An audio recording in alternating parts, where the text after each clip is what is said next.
Sejam muito bem-vindos. Hoje nós estamos aqui pela UNTO, Academia de Gastronomia Criativa, fazendo essa discussão que a gente considera super pertinente. Eu vou falar um pouquinho do que é a proposta, né, a nossa brincadeira, essa grande brincadeira de reflexão que, na verdade, contribui, né, para a gente melhorar a cada dia, né, que são essas reflexões de estudo e tudo mais, tá? Podem ir postando aí dúvidas e tudo mais, mas para o final da aula a gente vai batendo um papo. Qual que é a dinâmica, pessoal, que eu queria falar para vocês?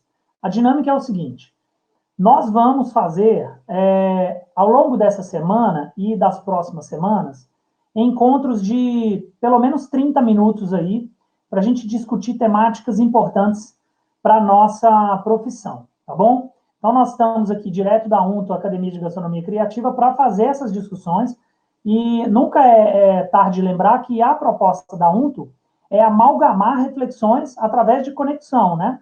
Então, a gente conecta com vocês, conversa bastante com vocês para amalgamar todas essas reflexões que a gente acredita que podem transformar o nosso mindset, transformar a nossa linha de pensamento para a gente evoluir no mercado de trabalho, tá bom? Então, a gente vai ter encontros, aulas de 30 minutos, aproximadamente, todos os dias, né, de segunda a sexta, com temáticas importantes. A temática dessa semana é a temática da harmonia de comida.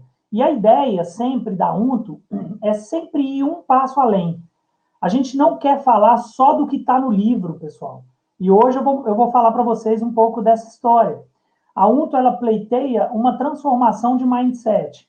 Então, a gente vai falar de harmonia um pouquinho além. A gente vai fazer um monte de provocações, uma série de questões que nós consideramos muito importantes para a nossa evolução profissional. É importante a gente dizer que nesses momentos de crise, são momentos assim fundamentais e importantes para o nosso crescimento, tanto pessoal quanto profissional, tá bom? Momentos de crise nos dão uma série de possibilidades de entender quais são os limites de uma série de situações, como que a gente deve agir, de que maneira a gente faz, né, para ficar, vamos falar assim, mais proficiente, mais resiliente. Quer dizer, é um momento extremamente benéfico sobre uma série de pontos de vista. Então, é momento da gente agradecer uma série de questões e partir adiante. E o que a gente faz em momentos de crise, pessoal? Nós da UNTO acreditamos muito que em momentos de crise nós fazemos o dobro. Nós trabalhamos o dobro, nós refletimos o dobro, nós estudamos o dobro, tá bom? Nós estudamos o dobro, porque a gente acredita que dessa maneira a gente fica muito preparado, a gente coloca foco onde é importante colocar o foco, e a gente acredita, acima de tudo, que o foco não deve ser colocado em problema, mas em sim em bons desafios para a gente progredir cada dia mais, tá bom? E não em pessimismo e tudo mais, né? Nenhuma história nesse sentido, ok? Vamos junto nessa história de aprendizado e de fazer sempre o dobro. Está estudando 5 horas por dia, estuda 10, né? Está dormindo às 10 da noite com sua leitura, vai dormir às 11, né? Vai dormir à meia-noite com as leituras. Vamos fazer sempre o dobro para a gente realmente evoluir. É a proposta da UNTO e da nossa brincadeira. Pessoal, mais uma coisa muito importante para a gente dizer é o seguinte: nós acreditamos muito, muito. Quem é meu aluno, ou foi meu aluno, ou trabalha comigo, sabe que eu repito isso muitas vezes. Nós acreditamos muito mesmo que para a gente evoluir profissionalmente e pessoalmente, a gente precisa investir. Não tem glória sem esforço, sem determinação, sem disciplina, sem vontade, sem paixão de verdade, né? A gente adora isso aqui. Eu adoro a fala do Clóvis de Barros, quando ele fala do que é a felicidade, né? A felicidade é um instante que a gente deseja que continuasse, que a gente não queria que acabasse, né? É um instante que fala por si só, não é? Então, quando que é um filósofo que vai trazer para a gente uma situação que diz respeito à paixão, né, das nossas ações no dia a dia, fica claro que é muito prazeroso estudar, que é muito prazeroso cada vez aprofundar mais nas histórias que a gente vive, né? Então, a profissão é a nossa vida. A gente precisa realmente regar essa paixão que a gente tem pela nossa profissão. E, então, não tem como a UNTO, Academia de Gastronomia Criativa, que é um lugar de ver as coisas através de um novo olhar, acredita que não tem como evoluir profissionalmente se a gente não investir, tá, pessoal? A gente precisa de investir na profissão. Vamos lá, então, para a discussão, de fato, que a gente precisa fazer. Muito legal, pessoal, que é o seguinte, a temática da aula é harmonia com comida. E é a primeira provocação que eu faço a todos. Queria fazer uma pergunta para vocês, e se vocês tiverem disponibilidade de abrir o Google aí agora, né? Quem tiver com o computador na frente, abre uma nova janela. E é o seguinte, quando a gente pesquisa no Google harmonização, a coisa mais curiosa que tem, se você colocar só harmonização e der um Enter, não vai ter nenhuma página de harmonização, nem com bebida, nem com comida, com nada. Porque, obviamente, o Google trata de trends, né? Tendências. O Google trata do que mais está sendo pesquisado no momento para te dar a primeira página do resultado de pesquisa. E o que o Google traz como resultado de pesquisa é algo fora da gastronomia, hoje com a palavra harmonização. Mas o mais curioso ainda sobre isso é que quando a gente vai pesquisar harmonização no Google, de alguma possibilidade de comida, harmonizar isso com comida ou bebida e tal, é só estética, isso mesmo, eles trazem só questão de estética, vocês estão apontando aí. Quando a gente vai pesquisar harmonização de alimentação, as únicas duas possibilidades que o Google traz naquela primeira layout de pesquisa é a harmonização de comida com vinho, que talvez seja mais forte, né, aos nossos ouvidos e tudo mais, e a harmonização de comida com cerveja, tá? Que também talvez é um mote super interessante da atualidade aí. No entanto, pessoal, por que no Google não está na frente ali a harmonização de comida com cachaça? Por que não está a harmonização de comida com chá? Por que não está a harmonização de comida com licores? Por que é que não está a harmonização de comida com com cafés? Aliás, né? Por que não tem harmonização de sobremesa com cafés? Por que é que não tem isso? Né? Porque, na verdade, não existe muito essas buscas, né? Mas por quê, pessoal? Existe pouca informação a respeito de uma série de questões. E para a gente entender, de fato, de uma vez por todas, o que é, de uma vez por todas, é muito amplo, né? Assim, é muito taxativo, desculpa. É taxar muito. Mas para a gente entender um pouco mais sobre harmonização, o que a gente teria que fazer? A gente tem que voltar, pessoal. A gente tem que voltar passos atrás. Quando a gente quer entender de harmonização, o que a gente faz? Compra um livro de quê? Harmonização. Aí você vai falar, lógico, Adriano, eu quero estudar harmonização. Mas para estudar harmonização, a gente deveria voltar passos atrás, um pouco atrás. E voltando atrás, a gente vai entender alguns processos e fazer a gente entender de harmonização numa visão sistêmica. É importante entender o que é uma visão sistêmica. Não dá só para a gente falar assim, por exemplo, eu fiz beer sommelier, né? Eu consigo fazer uma harmonização, vamos dizer assim, interessante, de harmonização de comida com cerveja. Ok. Dá para fazer também com vinho? Dá, ok. Mas quando as pessoas vão pensar nessa palavra, elas vão justamente para isso. E a gente precisa quebrar um pouco alguns paradigmas. E como que a gente quebra isso? Acessando conhecimentos adjacentes ao que a gente quer pesquisar. Então, a gente iria no Google e a gente iria pesquisar conceito de harmonização, por exemplo. E através do conceito de harmonização, buscar outras palavras e entender os conceitos de outras palavras. E não só a harmonização por si só, porque isso é uma disciplina da gastronomia. Isso é só um pedacinho. E para a gente entender de uma maneira sistêmica, a gente tem que entender mais. É uma visão do todo. Isso é muito importante, tá? Para a gente entender o todo, pessoal, eu trouxe alguns recortes para a gente conversar aqui hoje nessa aula, tá? O primeiro recorte que eu trago para vocês, é que a gente hoje não vai falar de harmonização de comida com bebida, essencialmente. A gente vai fazer uma primeira provocação bem importante para todo mundo seguir junto essa ideia. Hoje nós vamos falar de harmonização, hoje e na semana toda. Nós vamos falar de harmonização de comida com comida. A harmonização de comida com comida. Aí o pessoal fala assim, poxa, Adriano, eu nunca vi um livro falando de harmonização de comida com comida. De fato, existem muito poucas publicações referentes a comida com comida.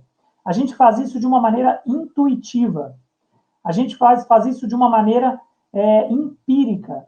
É importante, além da gente fazer isso de uma maneira intuitiva, a gente precisa fazer isso sobre pilares, com embasamento, para a gente harmonizar comida com comida. O cozinheiro precisa ter muito bem traçado quais são as métricas que ele está usando para fazer aquele prato, porque dessa forma eu vou ter muito mais capacidade e eficiência de harmonizar aquela comida com uma determinada bebida, por exemplo. Né? Então, o Lulu Vinhas está aí, a gente está aí toda hora discutindo questões de comida com vinho, mas eu preciso entender fundamentalmente o que eu harmonizei dentro do meu prato. O meu prato está harmonizado por complementaridade, ou mesmo que similaridade, a gente vai tratar disso na nossa terceira aula. Ele está harmonizado por contraste, nós vamos tratar disso amanhã. Ele está harmonizado por corte, vamos tratar disso também na nossa quarta aula. E também tem o quarto C da harmonização que a gente vai tratar na nossa quinta aula. Mas, essencialmente, a gente está falando de comida com comida, é uma quebra de paradigmas importantes. Não vamos ficar só no que a literatura traz para a gente, vamos quebrar isso um pouquinho e entender um pouco mais a fundo, ok? Vamos junto. Primeira coisa, eu fui lá no conceito de harmonização. Eu sou apaixonado por buscar origens de palavras. Conceito de harmonização, pessoal. Ato ou efeito de harmonizar. Aí você fala, poxa, Adriano, não ajudou nada. Não me ajudou em nada. Eu falo, não, vamos seguir adiante. Ficar em harmonia. Vamos adiante. Em concordância. Opa! Já começou a ficar legal aí, hein? Ficar em concordância começou a ficar legal. Em acordo, em paz. Olha que maravilha a gente pensar que ficar em paz é algo incrível quando a gente pensa em harmonizar. Poxa, quando você faz um mexido, você não quer fazer algo que te satisfaça. O André Paganini está aí contribuindo com a gente. Andrezão, obrigado pelas contribuições. O André está aí, o André é um cozinheiro sensacional, um cara incrível, o qual eu tenho muita respeito e admiração, foi um dos meus grandes mestres, professores, é um chefão do Chico Dedê. André, é importante a gente entender de todos os pilares da nossa harmonização para a gente ficar em paz com a gente mesmo, quando a gente oferece um prato para o nosso comensal, para o nosso cliente, não é isso? Então, o conceito da palavra harmonização nos traz mais 3 palavrinhas aí. Vamos pegar 2. Concordância e a palavra paz. Mas vamos ficar só na concordância? Ok. Aí eu fui lá no conceito de concordância, tá? Para entender o que é concordância. Porque não basta só ir numa fonte. Maravilha? Vamos lá, concordância. Ato ou efeito de concordar. De novo, você fala, pô, Adriano, não me ajudou em nada. Mas vamos adiante que a gente vai entender. Concordar, né, ou estar em conformidade entre coisas ou pessoas. Opa, já começou a ficar legal. Essa história já começou a ficar legal. Estar de acordo ou em conformidade com coisas ou pessoas.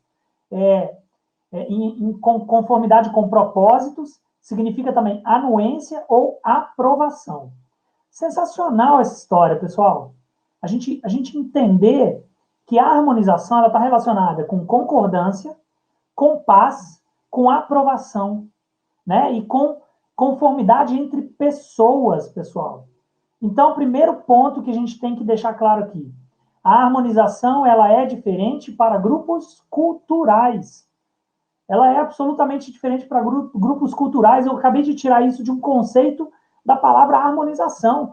Percebam só, eu não fui lá no livro de harmonização de comida com cerveja para falar isso para vocês. Eu fui simplesmente no conceito da palavra harmonização. Desse conceito eu tirei a palavra concordância, da concordância eu tirei várias outras palavras e a gente entendeu que isso é uma somatória de pessoas que acreditam na mesma coisa, né? E que traz paz para aquelas pessoas. Sensacional, né? Que bom que traz paz para aquelas pessoas, né? E o fato dessa discussão estar levando a gente para esse caminho nos dá mais uma linha de interpretação, que é a seguinte: a formação do gosto, que faz parte dos processos de harmonização, tem uma relação íntima e profunda com uma comunhão entre os seres humanos. Tem uma relação com o fato da formação de comunidade entre a gente, entre os seres humanos, né? Uma comunidade, uma comunhão de todos aqueles que gostam da mesma coisa, né? Que gostam do mesmo objeto, né? Que comungam entre si. E aquilo traz paz para todo mundo, tá bom? Aquilo traz tranquilidade, aquilo traz aprovação, harmonia, concordância, né? Então, o primeiro grande ponto é o seguinte: não vai só em uma fonte. Começa a pesquisar e quebra todas as estruturas possíveis que você conseguir quebrar para você conseguir trazer significado. É importante a gente dar significado, a gente conseguir construir significado para as coisas. Porque só dessa maneira a gente vai conseguir fazer aquela situação, objeto de nosso estudo, ter valor. O significado é a atribuição de valor, né? Estou vendo aí a Letícia colocar cultura e afeto, tem tudo a ver com isso, Letícia. Sensacional. É cultural, faz parte de memórias, é criação de significado, de valores e de gosto, né? É muito importante a gente discutir a formação também da estética, né? Do gosto, tá bom? Tem uma série de livros que tratam disso e a gente precisa também falar que essa discussão é uma discussão que vem da filosofia e que essa discussão já é muito tratada pela arte há muito tempo atrás. E, obviamente, a gastronomia, como uma das possibilidades de expressão artística, respira a filosofia e a discussão do bom, do belo, da estética, da formação de sentido, de significado, de valor e do gosto, né? Então, é muito importante a gente ir por essa linha de pensamento. Pessoal, a harmonização ela tem regras, no entanto, a gente está falando de comida com comida, mas essas regras são, vamos falar assim, extensivas, né, para todo tipo de harmonização que você queira fazer, ok? A gente vai tratar essa semana das regras, mas isso é extensivo não só com comida, né, comida e comida, que é o que a gente vai tratar como objeto principal aqui, né? Pessoal, queria dar um exemplo assim. Vocês me perguntam assim, Adriano, não sei se é tão importante entender dessas histórias todas, tão profundas, para a gente se dar bem nas discussões.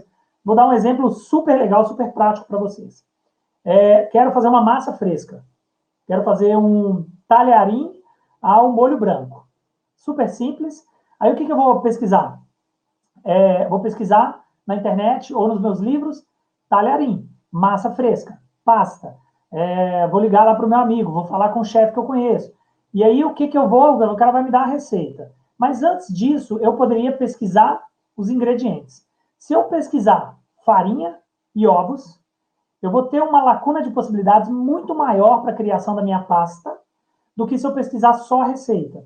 Então, se eu pesquisar, por exemplo, propriedades de alterações químicas da farinha, eu vou ter uma possibilidade de construto dessa receita incrível, muito mais aprofundado do que normalmente eu teria, só com uma receita. Da mesma forma, se eu começar a estudar e entender os processos de precipitação proteica e coagulação, tanto da clara quanto da gema do ovo, e também a composição disso, eu vou começar a entender como que eu faço uma massa melhor. Então, vou dar um exemplo. Eu sei que a gema do ovo, ela tem 35% de gordura, né? 35% de gordura é muito interessante a gente levar em consideração quando eu quero uma massa muito mais aveludada. quando eu sei, por exemplo, que o clima às vezes não é favorável, que o percentual de umidade do clima não é favorável. Então, eu posso fazer uma alteração porque eu sei também que a clara, ela tem 90% de água, né? Ela tem muita água. Então, eu estou adicionando o ovo inteiro na minha mistura de farinha para fazer uma massa fresca. Com qual sentido? Com qual objetivo? Você está entendendo mesmo todas as possibilidades para atuar com essa receita, né? E aí, se eu souber todas as possibilidades e entender que eu vou colocar mais gemas para ter mais gordura, para ter mais transposição de sabor na boca, prolongamento de sabor na boca, eu sei com qual vinho eu vou harmonizar. Eu sei com qual molho eu vou harmonizar, se eu estiver falando de comida com comida. Não é isso? Então, é muito importante a gente conhecer todas as possibilidades, por isso que eu estou trazendo esse recorte mais amplo, para depois a gente aprofundar, tá bom? Pessoal, nessa amplitude toda que eu estou trazendo, eu não poderia deixar de citar elementos da filosofia, elementos dos quais eu sou apaixonado, e aí eu vou fazer um brinde para a filosofia também, né? Se você não pegou seu vinho ainda, dá tempo de pegar seu vinho para você acompanhar as discussões filosóficas a respeito da harmonização. Pessoal, eu preciso falar da ontologia. Se vocês não sabem sobre esse ramo da filosofia, na verdade da metafísica, é importante vocês conhecerem. E a ontologia, ela trata do estudo, basicamente é o seguinte, pessoal, a ontologia é um ramo da filosofia que trata do estudo da natureza do ser, né? Da existência da própria realidade. E é importante a gente falar da ontologia quando a gente classifica, a gente não, né? Quando a filosofia, ela classifica a ontologia em 3 linhas mestras, assim, de pensamento, ok? Primeiro pensamento da ontologia é a ontologia do uno, ok? Depois a gente tem a ontologia do ser. E depois a gente tem a ontologia do devir, do tempo, tá? A ontologia do uno, ela diz respeito a uma ideia de Platão, de que a gente tem, na base dos nossos conhecimentos, a gente tem uma única fonte, né? Vamos falar assim, de capilaridade, de irrigação dos conhecimentos. A base da ideia, do pensamento, da ontologia do ser, já está ligado a um discípulo, vamos dizer assim, de Platão, que é Aristóteles, que já está dizendo muito mais que o conhecimento ele está relacionado com a experiência do mundo sensível, ok? Que ele está relacionado com a correlação e com toda a relação que a gente faz, que o ser humano, que a pessoa faz com a experiência que ela tem no mundo que Aristóteles chama de mundo sensível, ok? Então, ela vai ter a interpretação dessas experiências para a produção de conhecimento. Esse é um lugar muito legal para a gente falar de harmonização e vocês vão entender isso daqui a uns minutinhos. Então, guarda só. Ontologia do ser. Os dizeres de Aristóteles. Esse cara é o cara da harmonização. Se ele não estava falando de harmonização naquela época, é uma loucura muito grande, porque toda a história de vários textos de Aristóteles trata de uma série de correlações da harmonização. Então, é muito legal vocês entenderem que a gente não precisa ir só no livro de harmonização de comida com bebida para a gente falar do poder todo da harmonização. Fechado? Então, a gente está indo, então, ontologia do uno, com Platão, ontologia do ser, com Aristóteles, e a terceira linha de pensamento da ontologia, né, que trata da existência da própria realidade, da natureza do ser, é o pensamento da ontologia do devir, do tempo. Faz correlações com o livre-arbítrio e, por exemplo, define, vamos falar assim, quereres da própria pessoa, tá? Ela faz o que ela bem entender e ela busca as próprias formulações de conhecimentos e tudo mais através da jornada que ela desejar seguir. É um pouco profundo, eu sei, mas ela dá a caixa, toda essa discussão, dá a caixa para a gente ir um pouquinho adiante e as coisas começarem a fazer um pouco mais de sentido para a gente. Olha que interessante essa história da ontologia do ser, das ideias de Aristóteles, quando ele fala que o nosso conhecimento vem do mundo sensível e das experiências que nós temos com o mundo ao nosso redor e, acima de tudo, da interpretação do que a gente tem ao nosso dispor no mundo, tá? Vamos seguir adiante. Então, Aristóteles fala dessa experiência, ele fala da importância do mundo exterior, né, e dos sentidos como uma fonte de conhecimento e aprimoramento do intelecto. Olha só para vocês verem, entenderem. O Aristóteles, ele falava de 6 formas ou graus de conhecimento. Então, ele falava, olha que coisa que Aristóteles falava 300 anos antes de Cristo. Olha que maluquice que é essa. Ele falava que existem formas de conhecimento, ou formas, né, ou graus de conhecimento. Quais são essas 6 formas? Sensação, percepção, imaginação, memória, raciocínio e intuição. Eu fico até arrepiado. Por quê? Porque quando a gente vai estudar harmonização e formação estética do gosto, atribuição de sentido, mas essencialmente a formação estética do gosto, nós vamos estudar elementos de sensação, percepção, e os outros que Aristóteles fala, que é imaginação, memória, raciocínio e intuição, tem a ver com a interpretação disso e as impressões que nós temos a respeito de um determinado assunto ou de uma bebida, de uma comida, né? Então, o estudo da harmonização está diretamente ligado ao estudo da ontologia do ser, que está diretamente ligado a Aristóteles, né? Então, a gente precisa muito acessar o que eu falo muito com os alunos. Estudem as adjacências. Lembra da discussão do começo da nossa brincadeira? Vamos estudar o dobro. Não vamos estudar só o livro de harmonização de bebida com comida. Vamos estudar o dobro, vamos extrapolar, vamos lá para a filosofia, para a gente entender algumas coisas que vão fazer muito sentido para a gente. Maravilha. Eu deixo como indicação também um texto, uma obra do Aristóteles, que se chama A Retórica. E Aristóteles fala nessa obra de como que a gente realmente produz na gente a arte da boa argumentação. Pessoal, comer e beber precisa estar junto de atribuição de sentido. Não dá só para você colocar o prato na mesa do comensal. Você tem que atribuir sentido àquela história toda.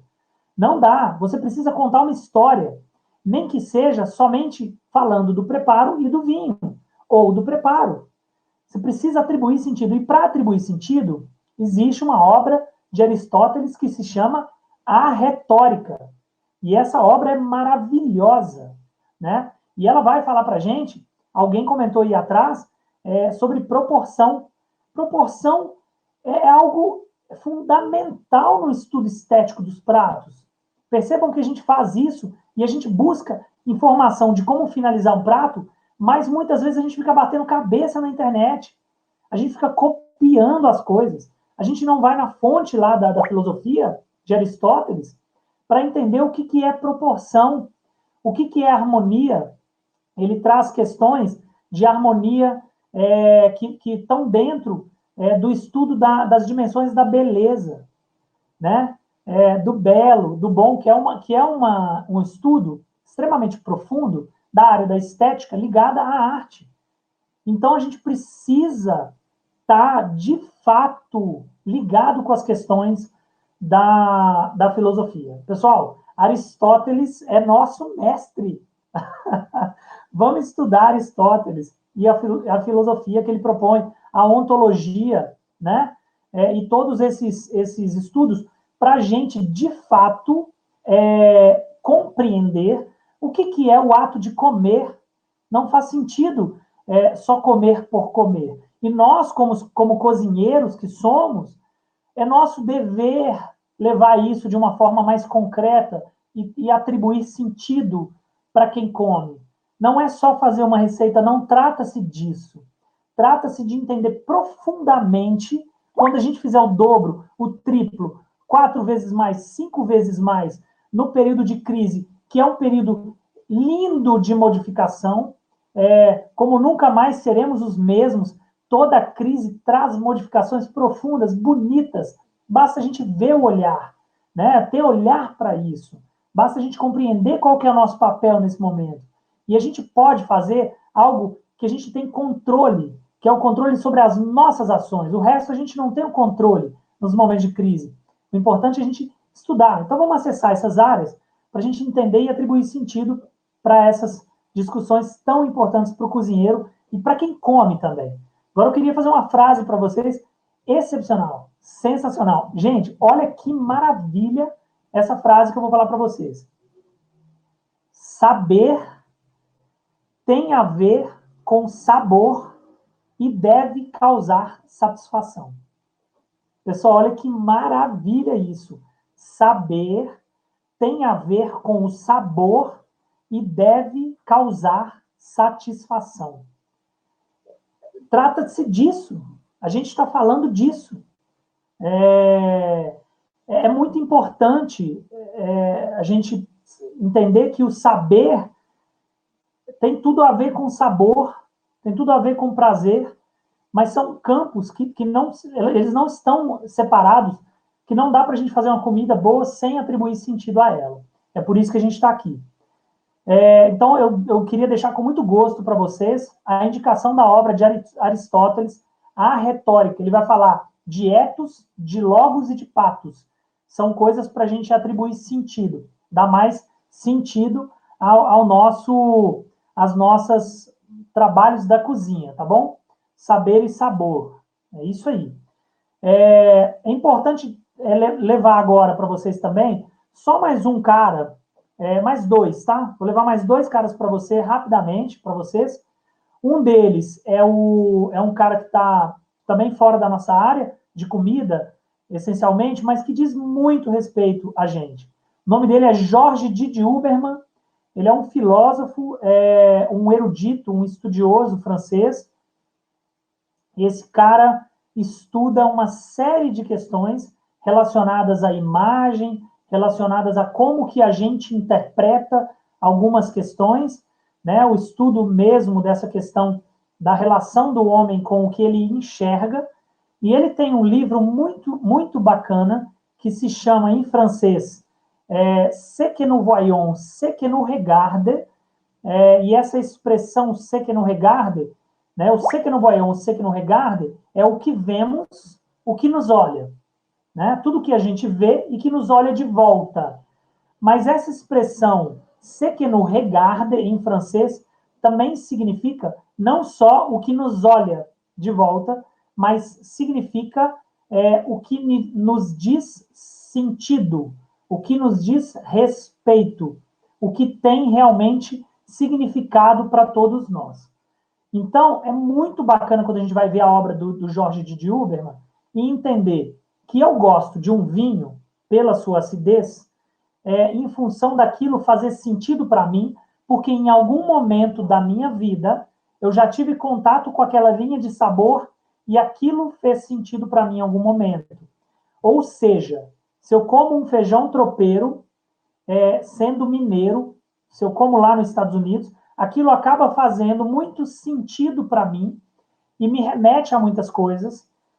E aquela harmonização do feijão tropeiro lá nos Estados Unidos com um tipo de cerveja pode fazer muito sentido, mas pode fazer sentido nenhum para um americano.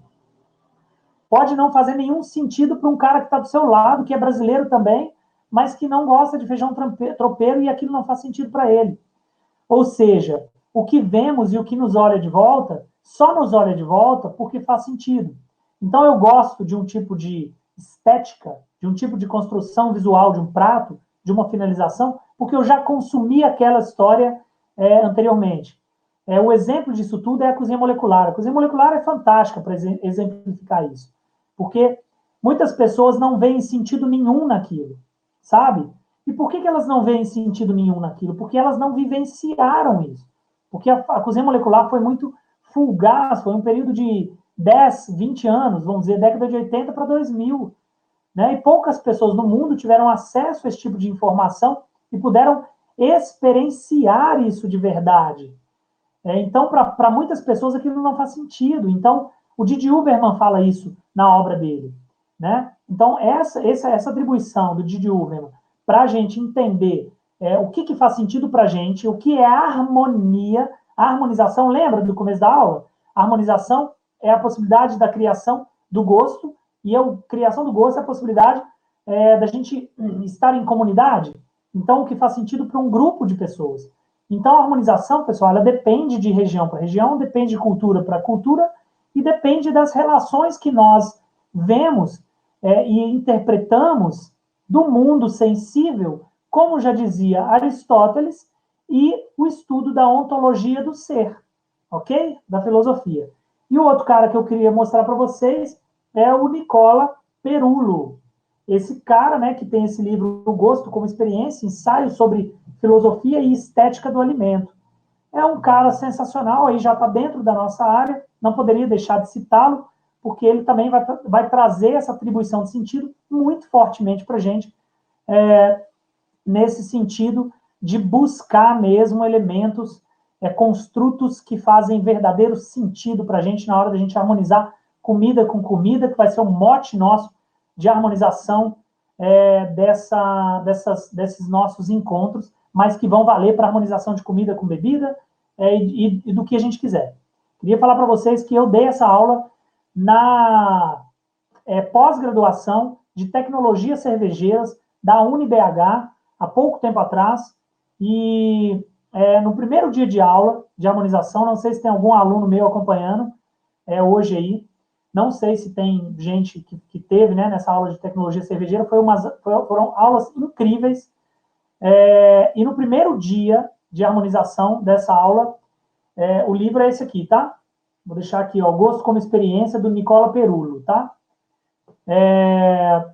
No primeiro dia de aula, eu fiz uma harmonização de aromas com bebida.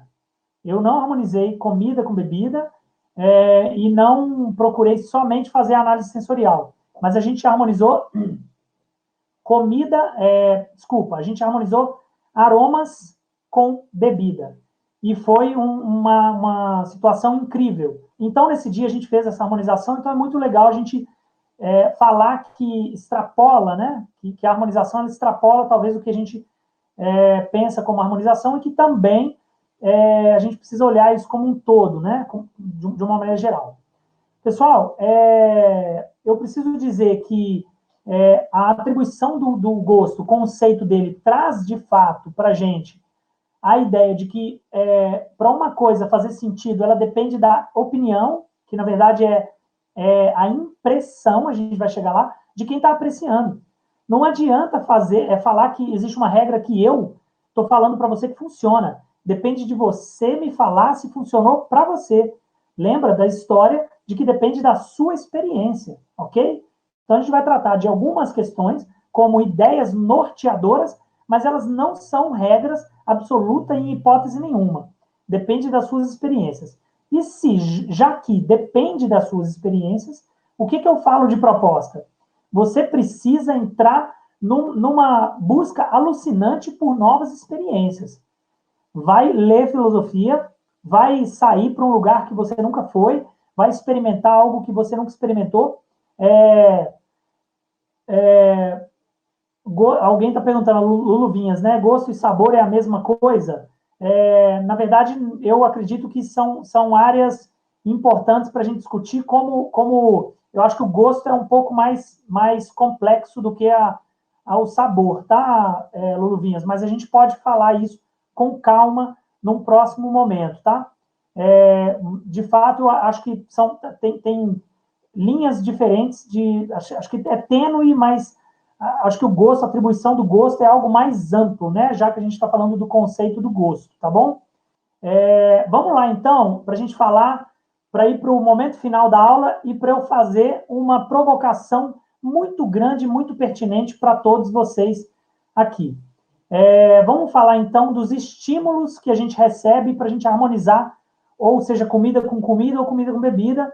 Mas é importante a gente se ater no mote de comida com comida, porque comida com comida, pessoal, é a base mais fundamental e mais importante para a gente conseguir harmonizar comida com bebida, por exemplo, tá?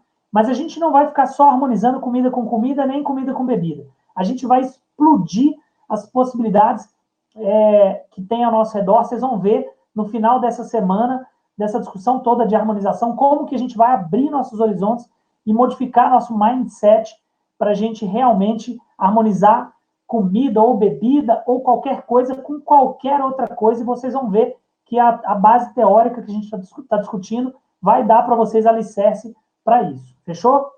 Vamos lá. Primeira coisa é o seguinte, quando a gente entra em contato com um alimento, bastante atenção, hein? Entrou em contato com um alimento, a primeira coisa que acontece é um estímulo. A gente tem um estímulo.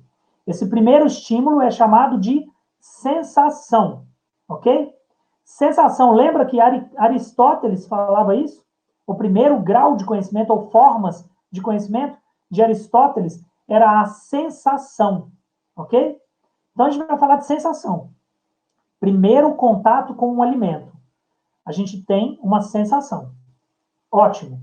A sensação, pessoal, ela pode ser boa, ruim ou indiferente. Vou explicar isso para vocês.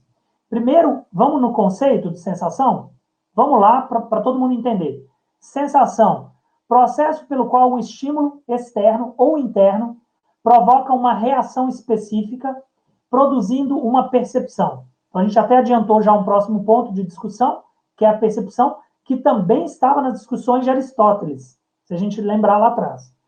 Então, sensação é um estímulo externo ou interno que provoca uma reação específica. Vamos para a sensação boa, ruim ou indiferente. A boa é fácil da gente ver, a gente come uma coisa que a gente gosta, né? A gente tem uma sensação, uma resposta ao estímulo positiva, ok? Uma coisa que a gente não gosta, né? Que a gente nunca conheceu, nunca provou, é uma sensação ruim. Ou também tem as sensações, vamos dizer assim, de medo, de insegurança, de incerteza, de frio extremo, de calor extremo. Isso também pode ser interpretado como uma sensação ruim. Tudo bem? Ou você está num sol agradável, uma sensação boa. Ok.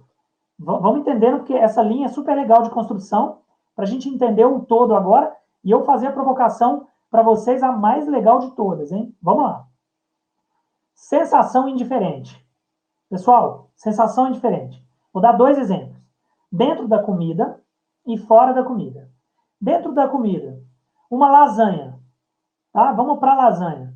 Você vai dar uma garfada na lasanha. Você tem a sensação, vamos dizer assim, do sal, como ponto fundamental de apreciação de sabor? Você vira, pega uma garfada e fala assim, nossa, que sal gostoso dessa lasanha.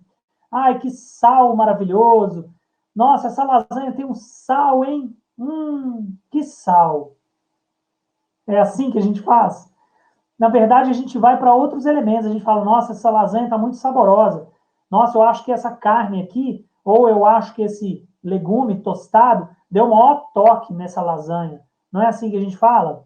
Né? Então, não é essencialmente o sal, nesse momento, ele acaba sendo um elemento indiferente para a sua percepção de sabor. Outro exemplo, tá, pessoal? Fala para mim, por exemplo, vamos dizer assim, quais eram os detalhes da última, por exemplo, da última nuvem que você viu ao olhar na janela? Você olhou na janela e viu uma nuvem ou o céu de uma maneira que ele estava. Você sabe descrever detalhes disso? Muitas vezes não. Sabe por quê? Porque ele gerou uma sensação indiferente ou até uma não geração de sensação. Eu nem reparei nisso, tá? Então a gente tem a sensação boa, a sensação ruim e a sensação que ela é indiferente. Ela vai passando batido, ok? Vamos adiante. Uma somatória de percepções mentira, volta. Uma somatória de sensações é o que a gente chama de percepção. E é o que o Aristóteles falava já na segunda forma de conhecimento. O que é a percepção? Não é isso?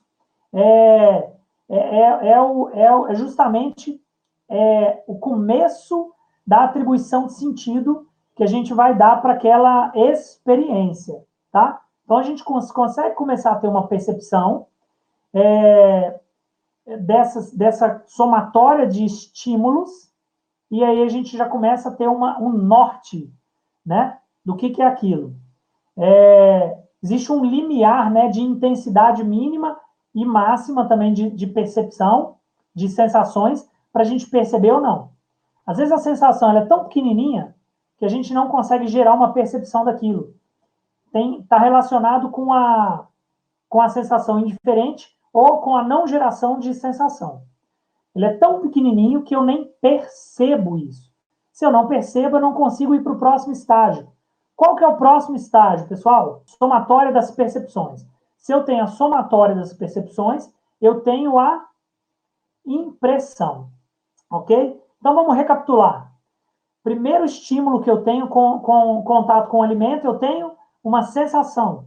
Uma somatória de sensações, eu tenho uma percepção. Uma somatória de percepções, eu tenho uma impressão. O que é impressão, pessoal? Eu imprimo, né? Eu já materializo aquela ideia. Eu já coloco posto, né? Aquele pensamento. Então, eu já tenho na impressão toda o meu arcabouço construído de uma ideia do que é aquilo. Isso é a base da harmonização, né?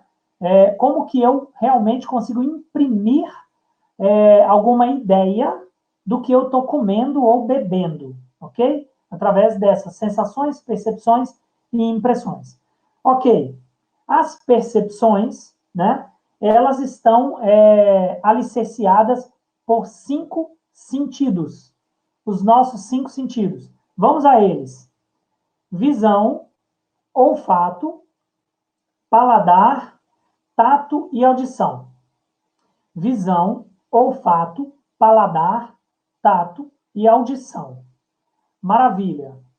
Pessoal, todas essas sensações, todos esses órgãos dos sentidos, né, todos esses sentidos que nós possuímos, têm igual valor formativo na percepção de construção, né, de uma ideia, na percepção, na impressão, para a gente construir uma ideia, que vai ser a construção do nosso gosto, ok?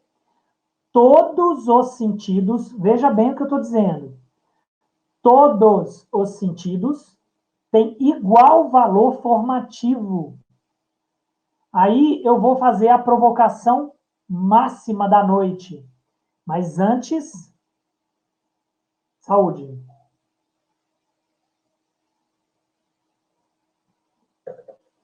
Sensacional um torronteza, hein? Pessoal, vou fazer a provocação máxima da noite. É uma provocação muito importante. Se todos os sentidos que participam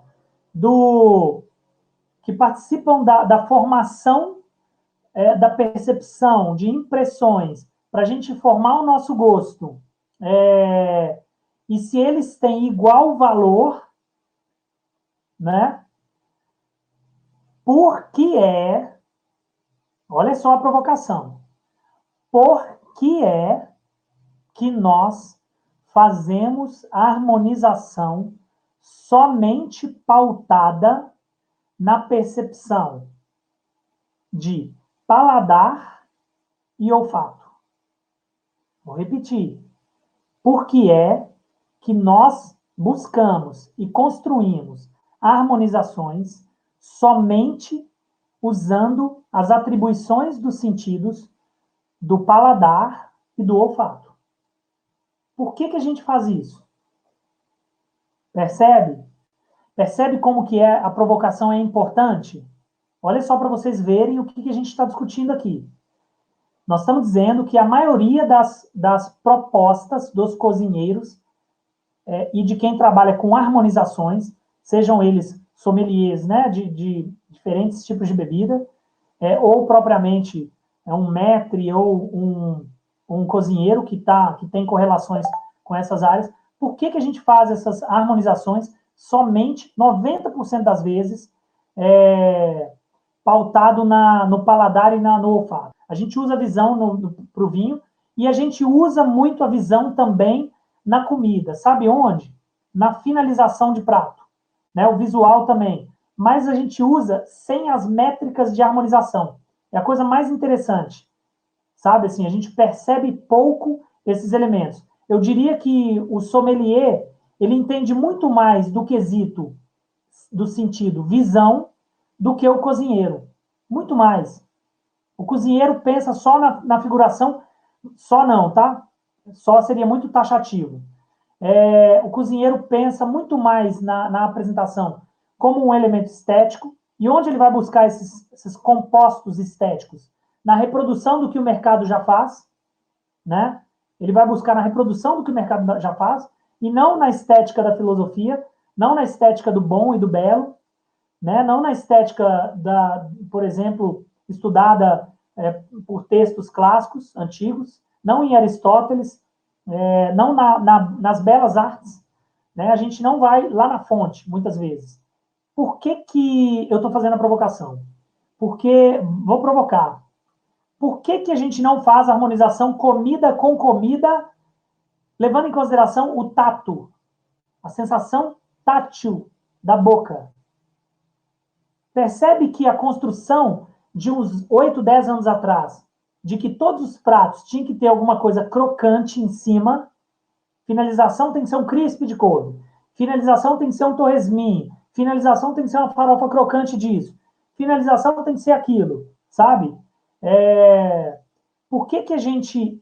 Essa história dessa finalização crocante, ela é uma harmonização, mas a gente nunca tratou disso como tal. Nunca tratamos disso como tal. Nunca tratamos de que isso era uma harmonização. Nós sempre fizemos o quê?